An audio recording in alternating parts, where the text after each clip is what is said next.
ഒളിച്ചോട്ടത്തിലൂടെ വൈറലായി കല്യാണം കഴിച്ച പൂജ കുഞ്ഞു കുട്ടിയാണ്. 10-ായപ്പോഴാണ് ഒളിച്ചോടിയത്. 7ാം ക്ലാസ് തൊട്ടുള്ള പ്രണയം. അവർക്കിടയിൽ എന്തൊക്കെയോ വിഷയങ്ങളുണ്ടായിരുന്നു. പ്രായപൂർത്തിയാവുന്നും പാണെന്നോ തോന്നുന്നു വീട്ടുകാർ പയ്യനുമായിട്ടുള്ള പ്രണയത്തെ തുടർന്ന്. അതിൻ്റെ കേസോ എന്തോ ആണ്. ഇനി ചൈൽഡ് കേസായിട്ട് പോയാന്ന് അറിയാൻ വയ്യ. എന്തായാലും അതൊരു ഇൻ്റർവ്യൂവിൽ പറഞ്ഞായിരുന്നു ഇതുപോലെ ഒരു കേസുണ്ട്, അതിൻ്റെ അത് പറയാൻ താല്പര്യമില്ല. അതിനുശേഷം 18 വയസ്സ് തികയാൻ കാത്തിരുന്നു. മുമ്മേരെ വീട്ടിൽ നിൽക്കുകയായിരുന്നു. അച്ഛനും അമ്മയും ജോലിക്ക് പോയ നേരത്തിന് അവർ എത്താൻ താമസിച്ചായിരിക്കും. രാത്രിയിലായപ്പോൾ കൂടും കിടക്കയൊക്കെ വാരിക്കെട്ടി ഈ പയ്യൻ വന്നിന്ന് കല്ലെറിഞ്ഞ് വിളിച്ചുകൊണ്ട് അങ്ങ് പോയി. അതിന് മുമ്പ് സ്ഥിരം കല്ലെറിച്ചിലൊക്കെ ഉണ്ടായിരുന്നു കേട്ടോ. അപ്പം ഇതിന് മുമ്പ് ഒരു സ്റ്റോറി ഉണ്ട്. 1-ാം ക്ലാസ് തൊട്ടാൻ കണ്ട പ്രണയം ഒരു കുറച്ച് വർഷം ഇങ്ങനെ പ്രണയിച്ചു. വീട്ടിൽ ഒത്തിരി വിഷയങ്ങളൊക്കെ ആയി. അമ്മ അടിച്ചു എന്ന് പറയുന്ന കേട്ടു. അച്ഛൻ ഒരുപാട് വഴക്ക് പറഞ്ഞ് ഉപദേശിച്ചു, എന്നിട്ടൊന്നും കേട്ടില്ല. 10-ാം ക്ലാസ് അങ്ങാണ്ടായപ്പോഴത്തേക്ക് എവിടെ ഹോസ്റ്റലിൽ അങ്ങാണ്ട് കൊണ്ട് നിർത്തി. എങ്ങനെയെങ്കിലും മനസ്സ് മാറി നേരെ ആവട്ടെന്ന് വിചാരിച്ചു. അങ്ങനെ ഹോസ്റ്റലിൽ കൊണ്ടാക്കിയിട്ട് ഈ പയ്യൻ നിരന്തരം അവിടെയൊക്കെ കയറി ഇതിൻ്റെ സ്കൂളുകളിലായിരുന്നാലും കയറി ഇറങ്ങുമായിരുന്നു. പിന്നെ ഇതിൻ്റെ വീട്ടിൻ്റെ അതിലെ തേരാപ്പാര പോകുമായിരുന്നു. അങ്ങനെയൊക്കെ ആയി വീണ്ടും അങ്ങനെ ഇവരെ പ്രണയം മൂത്ത് വന്ന് പിന്നെ അവസാനം 10-ാം ക്ലാസ് കഴിഞ്ഞപ്പോൾ ഇവർ ഒളിച്ചോടുകയും ചെയ്തു. ഒളിച്ചോടി ഒരു അമ്പലത്തിൽ കൊണ്ടുവന്നു, മാലയിട്ടു. അങ്ങനെ കല്യാണം കഴിഞ്ഞെന്ന് പറയുന്നു. അപ്പോഴും 18 വയസ്സായെന്ന് പറയുന്നു. കണ്ട ആളില്ല, ഇച്ചിരിയേ ഉള്ളൂ. ഇൻസ്റ്റയിൽ റീൽസ് ഇട്ടു. ആ റീൽസ് കയറി വൈറലായി. പിന്നെ കുട്ടികളെല്ലാം ഈ കുട്ടികളെ അങ്ങോട്ട് ആരാധിപ്പ് തുടങ്ങി, ഈ ചെറിയ കുട്ടികളായിരുന്നാലും. അങ്ങനെ പിന്നെ അതിനുശേഷം ഇൻ്റർവ്യൂ കൊടുത്തിട്ട് പിന്നെ അവർ എന്തോന്ന് ചെയ്ത് അപ്പോൾ തന്നെ എല്ലാവരും പറഞ്ഞ് യൂട്യൂബ് ചാനൽ തുടങ്ങുമെന്ന്. അങ്ങനെ യൂട്യൂബ് ചാനൽ തുടങ്ങി. യൂട്യൂബ് ചാനലിലൂടെ ആയിരുന്നാലും കൊച്ചു കുട്ടികളാണ് ഇവരെ ഫോളോ ചെയ്യുന്നത്. ഇപ്പോഴങ്ങാണ്ട് സ്കൂളിൽ പോകണം എന്ന് പറഞ്ഞിട്ട് +1 പഠിക്കാൻ അങ്ങാണ്ട് പോയി. അപ്പോഴും സ്കൂളിൽ ചെല്ലുമ്പോഴും കുട്ടികൾ ഓടി വരും. ചേച്ചി 5-ലും 6-ലും 7-ലൊക്കെ പഠിക്കുന്ന കുട്ടികൾ, അതുപോലെ 10-ല് 18 വയസ്സിന് താഴെയുള്ള കുട്ടികളാണ് ഫുള്ള്. അവരെല്ലാവരും ഓടി വന്ന് ചേച്ചി ചേട്ടനെ തിരക്കിന്ന് പറയണം, ചേച്ചി സുഖം തന്നെ ചേച്ചി, വിശേഷങ്ങളും വീട്ടിലെ വിശേഷങ്ങളും കല്യാണ വിശേഷങ്ങളും ലവ് സ്റ്റോറി വിശേഷങ്ങളും എല്ലാം കുട്ടികളങ്ങോട്ട് ചോദിപ്പ് തുടങ്ങി. അങ്ങനെ ഇപ്പം അടുത്ത 3ാമത്തെ ഇൻ്റർവ്യൂ ആണ് കൊടുക്കണം. ഇൻ്റർവ്യൂ കൊടുക്കണ ആ കുട്ടിയും കൊള്ളാം. അപ്പം നമുക്ക് ഫസ്റ്റ് ആ ഇൻ്റർവ്യൂവിൻ്റെ ആദ്യം തൊട്ട് തുടങ്ങാം. തിളങ്ങി നിൽക്കുന്ന ഒരു കപ്പിളാണ് പൂജ ആൻഡ് അമൽ.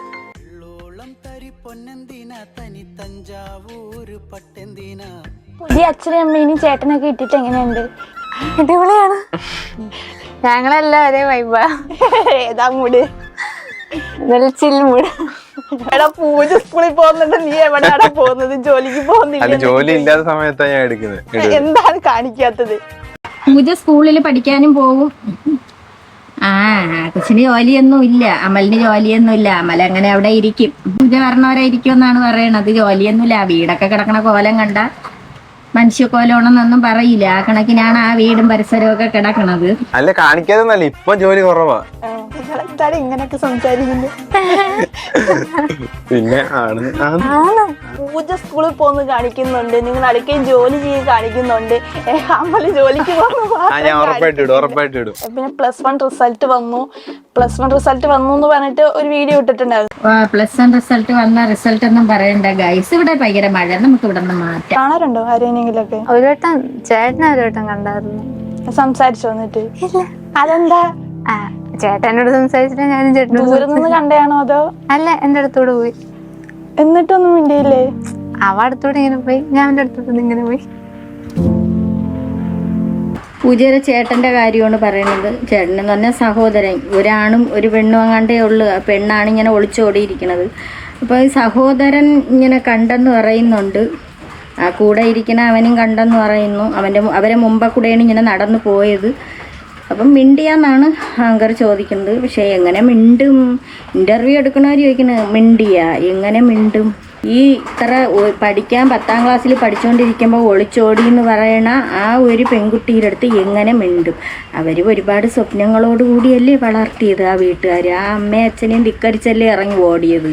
അത് നീ നീ ഇത്തിരിയെങ്കിലും വലുതായി നിനക്കൊരു ജോലിയെങ്കിലും ആയിട്ട് സ്വന്തം കാലിൽ നിൽക്കാനുള്ള ഒരു ഇതായിട്ടെങ്കിലും നീ ഓടിയെങ്കിൽ വേണ്ടൂലേ? ഇത് അവരെല്ലാം സ്വപ്നങ്ങളും തകർത്തിട്ട് അവൾ ഒളിച്ചോടിയിട്ട് മിണ്ടിയില്ലെന്നാണ് ഇപ്പം പറയണത്.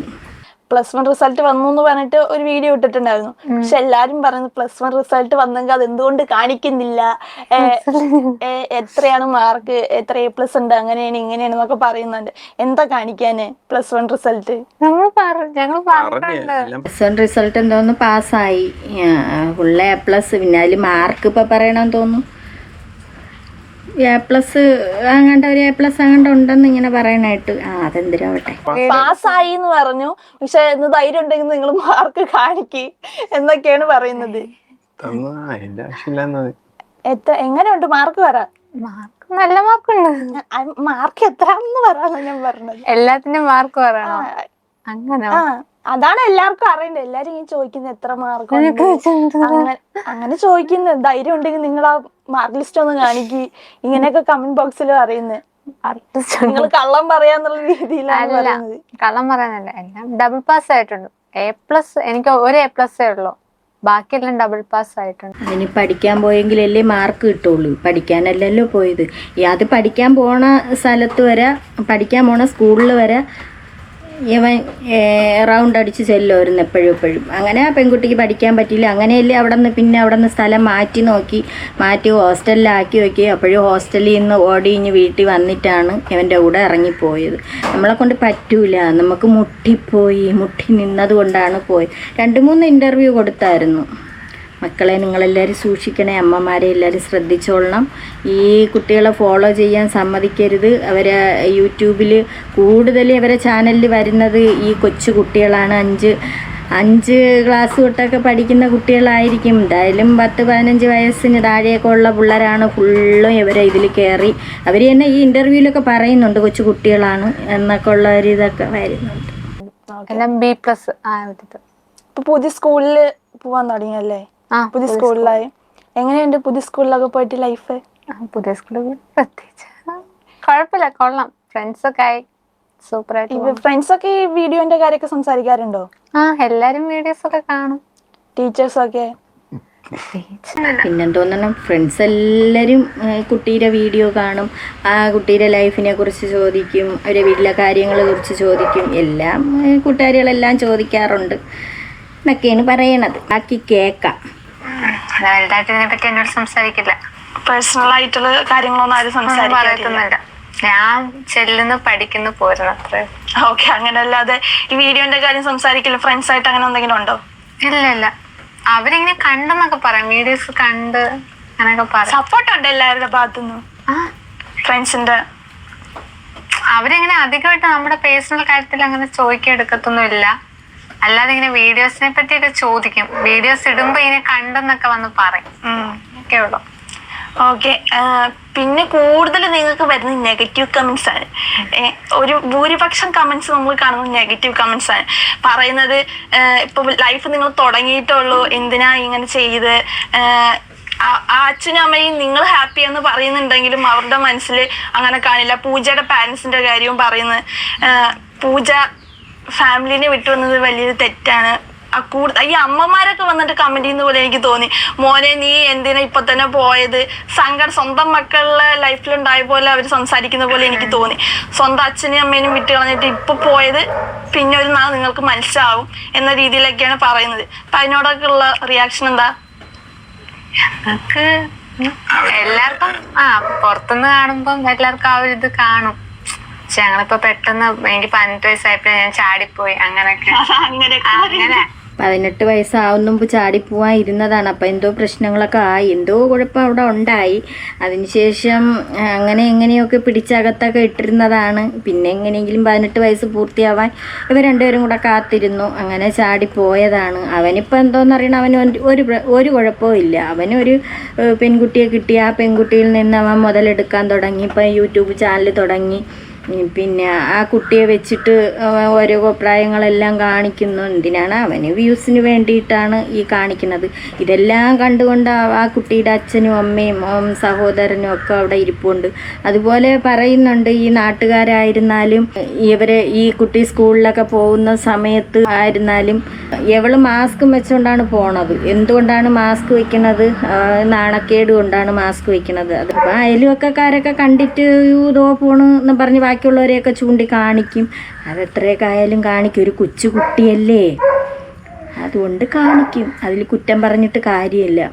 അങ്ങനെ എല്ലാരും അങ്ങനെയൊക്കെ തന്നെ പറയുന്നത്. പക്ഷെ ഞങ്ങളുടെ അവസ്ഥ എന്താ ഞങ്ങൾക്ക് അറിയത്തില്ലായിരുന്നു. ഇപ്പൊ +2 കഴിഞ്ഞിട്ട് ഇങ്ങനെ എന്നെ കെട്ടിക്കാനൊക്കെ ഒരു പ്ലാൻ. ഞങ്ങളെ അവസ്ഥ എന്തിനാണ്, ഞങ്ങൾക്ക് മുട്ടി നിൽക്കുകയായിരുന്നു. അങ്ങനെ ഞങ്ങളെ അവസ്ഥ അതുകൊണ്ട് നമ്മൾ ഒളിച്ചോടി.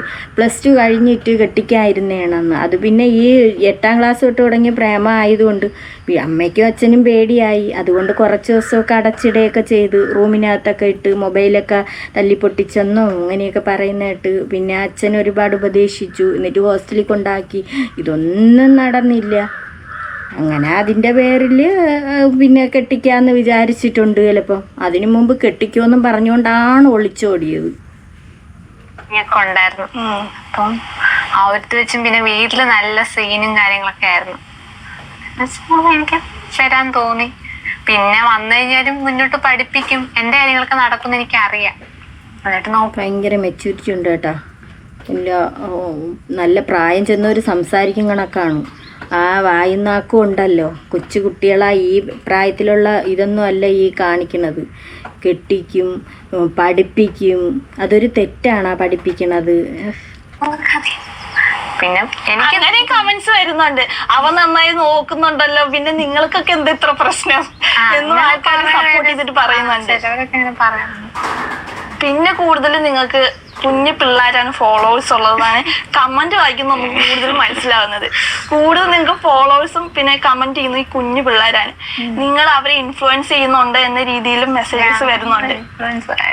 ഇല്ലെന്ന് പറയാൻ പറ്റൂല. ഇവരതിന് വേണ്ടിയാണ് ഈ മീഡിയയുടെ മുന്നിലിരുന്ന് അവരെ ലവ് സ്റ്റോറി ആദ്യം മുതൽ അവസാനം വരെ 1ാം പാർട്ട് 2ാം പാർട്ടെന്നും പറഞ്ഞ് ഇവരിരുന്ന് പറഞ്ഞ എന്തിനാണ്? ഈ കുട്ടികളെ എല്ലാവരെയും അടുപ്പിച്ചെടുക്കണം, ആ അമ്മമാരിൽ നിന്ന് അകറ്റിക്കൊണ്ട് വരണം. ഇവരുടെ മനസ്സിൽ അങ്ങനെയൊക്കെയുള്ള ഉദ്ദേശങ്ങളുണ്ട്. ഇവരെ പോലെ എല്ലാവരും ആവണം എന്ന് ചിന്തിച്ചുകൊണ്ടാണ്. അതുകൊണ്ട് അമ്മമാരെ അച്ഛന്മാരെ നിങ്ങളെല്ലാവരും സൂക്ഷിച്ചോളണം. നിങ്ങളുടെ മക്കളൊക്കെ വളർന്ന് വരെയാണ്.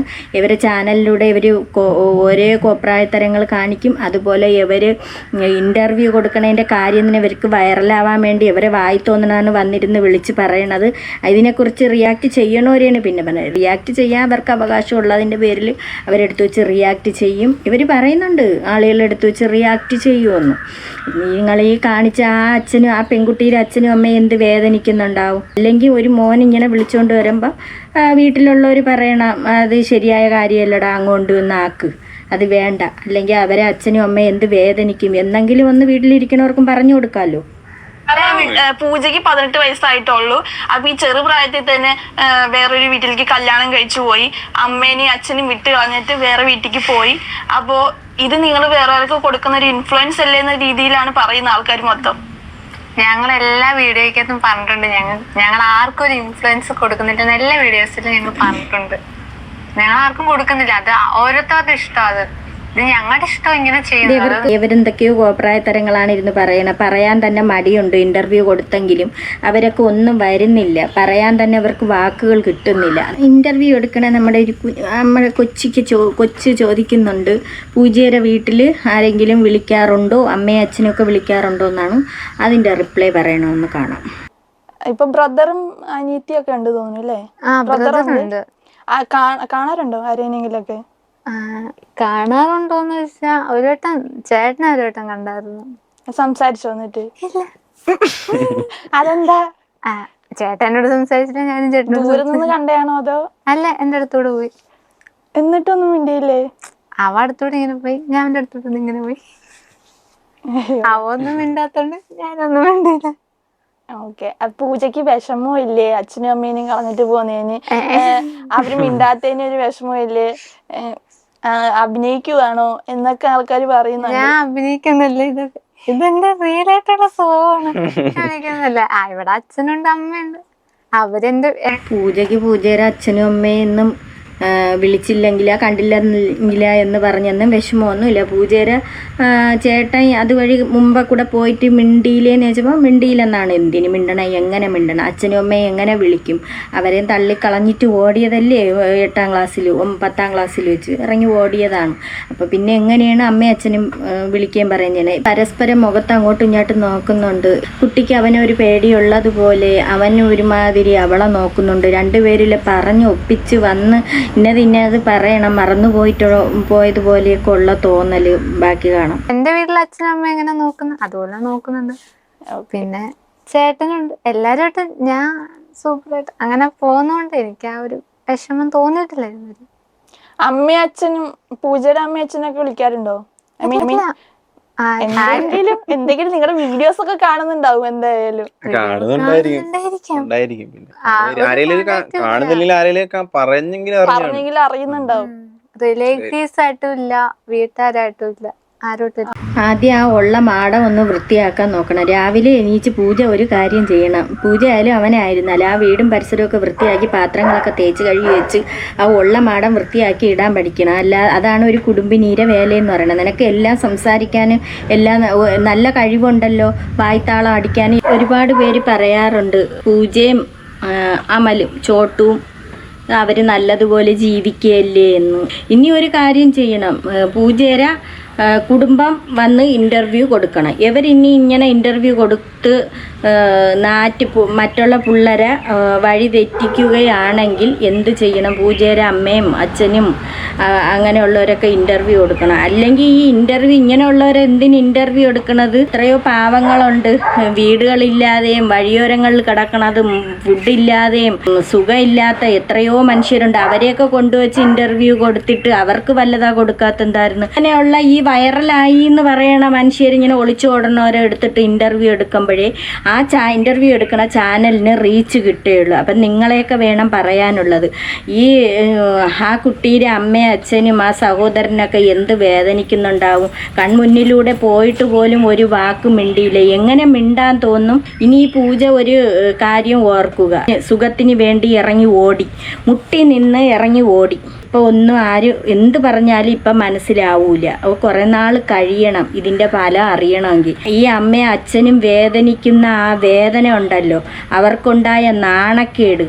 പൂജയുടെ വീട്ടിൻ്റെ ആ ഭാഗത്തായിരുന്നാലും ഒക്കെ എന്ത് നാണക്കേടുണ്ടായിട്ടുണ്ട് അവർക്ക് അങ്ങോട്ടും ഇങ്ങോട്ടും ഇറങ്ങാൻ പറ്റൂല. അവരെയൊക്കെ വേറൊരു കണ്ണുകൊണ്ടാണ് കാണുന്നത്. ആ വിഷമമൊക്കെ ആ അച്ഛനും അമ്മയ്ക്കും കാണൂലേ. അതുകൊണ്ടാണ് ഓരോരുത്തരും പറയണത്. അതുകൊണ്ട് നിങ്ങൾ ഓർമ്മിക്കുക, നിങ്ങളെ മക്കളെ എല്ലാവരും മക്കളെയും അമ്മമാരും അച്ഛന്മാരും ഒക്കെ ശ്രദ്ധിച്ചുകൊള്ളുക. ഇതുപോലെയുള്ള ചാനലുകൾ കണ്ട് അവർക്ക് റീച്ചിന് വേണ്ടി അവർ പല കോപ്രായങ്ങളും ഇരുന്ന് പറയും. അതുപോലെ അവർ പലതുമാണ് ഇരുന്നുകൊണ്ട് പറയണത്. ഇതിൽ ഫോളോ ചെയ്യണം മൊത്തം കൊച്ചു കുട്ടികളാണ്. ഇവരെ ചാനലിലോട്ട് അങ്ങ് കയറി സബ്സ്ക്രൈബും ചെയ്ത് അവർക്ക് കമൻറ്റും ഇട്ട് മെസ്സേജ് ഇട്ട് അവർ ഇൻസ്റ്റയിലൊക്കെ മെസ്സേജ് ഇട്ട് നടക്കുകയാണ്. അവർ ഇൻ്റർവ്യൂവിൽ പറയുന്നുണ്ട്. കൊച്ചു കുട്ടികളാണ് ഇതിനൊക്കെ ഇറങ്ങിത്തിരിക്കുന്നത്. അങ്ങനെ നിങ്ങൾ ശ്രദ്ധിക്കുക. ഇന്ന് പൂജ ചിരിച്ച് ഇങ്ങനെ മീഡിയയുടെ മുന്നിൽ വരുന്നെങ്കിൽ, ഇതുപോലെ ചിരിച്ച് വീഡിയോസുകൾ ചെയ്യുന്നെങ്കിൽ ഒന്നുകിൽ ജനങ്ങളെ അറിയിക്കാൻ വേണ്ടിയിട്ടായിരിക്കും, അല്ലെങ്കിൽ ഇനിയുള്ള ജീവിതം അതങ്ങോട്ട് നീണ്ട് കിടക്കുകയാണ്. ഇനിയുള്ള ജീവിതം എന്ന് പറഞ്ഞാൽ നീണ്ട് കിടക്കുകയാണ്. അപ്പോഴും ലാസ്റ്റ് എന്തെങ്കിലും ഒരിതാവുമ്പോൾ മാത്രം അത് അപ്പോഴും ഓർമ്മിക്കും, എൻ്റെ അച്ഛനും അമ്മയും അന്ന് ഞാൻ ധിക്കരിച്ച് ഇറങ്ങിപ്പോയത് കൊണ്ടാണല്ലോ എനിക്കിത് ഇങ്ങനെയൊക്കെ സംഭവിച്ചതെന്ന് എന്നെങ്കിലും ഒരു കാലത്ത് ഓർമ്മിക്കാതിരിക്കൂല. ആ അച്ഛനെയും അമ്മയെയും വേദനിപ്പിച്ചതിൻ്റെ ഫലം എന്നെങ്കിലും ഒരു കാലത്ത് അത് ഓർമ്മ കാണാതിരിക്കൂല. നമുക്ക് കണ്ടറിയാം.